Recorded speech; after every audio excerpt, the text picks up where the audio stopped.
W. Barrie's Burning the Bridge I Was Born On. When home is your first heartbreak, a coming-of-age and survival mode is a raw, deeply personal memoir that explores the painful realities of growing up in a home that should have been a place of safety, but instead became the first source of heartbreak. Barrie's narrative is both intimate and universal, capturing the struggles of childhood trauma, the resilience required to survive, and the search for identity and healing in adulthood. The book begins with Barrie's reflections on the paradox of home. For most people, home is a sanctuary, a place of belonging. For Barrie, however, home was fraught with conflict, neglect, and emotional wounds. This early environment shaped his worldview, instilling both fear and resilience. He describes the experience of living in survival mode, where every day required vigilance, adaptation, and emotional armor. A major theme is childhood trauma. Barrie recounts experiences of emotional neglect, instability, and betrayal, illustrating how these wounds left lasting scars. He explains how trauma distorts self-image, creating feelings of unworthiness and isolation. Yet he also emphasizes the resilience that emerges from survival, the ability to adapt and endure, even in hostile environments.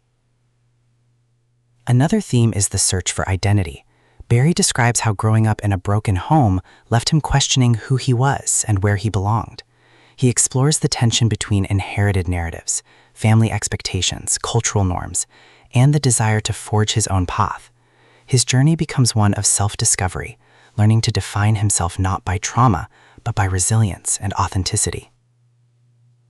The book also highlights the impact of storytelling.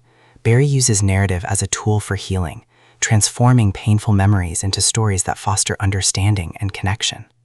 He insists that storytelling is not just catharsis, but a way of reclaiming agency, turning survival into meaning.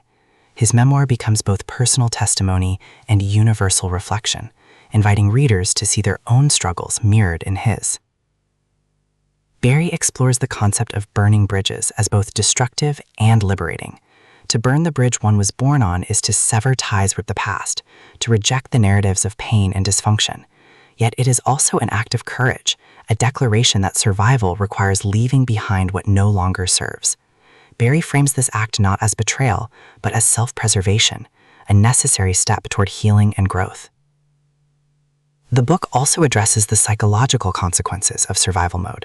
Barrie explains how constant vigilance and adaptation can lead to anxiety, hyper-independence, and difficulty trusting others. He reflects on how these patterns carried into adulthood, shaping relationships and choices. Yet he also describes the process of unlearning survival mode, of cultivating trust, vulnerability, and self-compassion. Faith and spirituality play a role in Barrie's journey. He reflects on how belief in something greater provided hope and meaning, even when human relationships failed.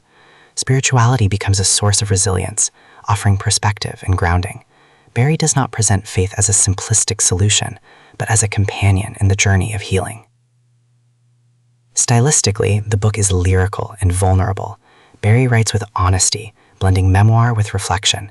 His language is poetic yet accessible, capturing both the pain of trauma and the beauty of resilience. His tone is intimate, inviting readers into his inner world, while also offering universal insights. Ultimately, Burning the Bridge I Was Born On is a story of survival, identity, and healing. It teaches that home may be the first heartbreak, but it does not have to define destiny. Barrie's message is clear.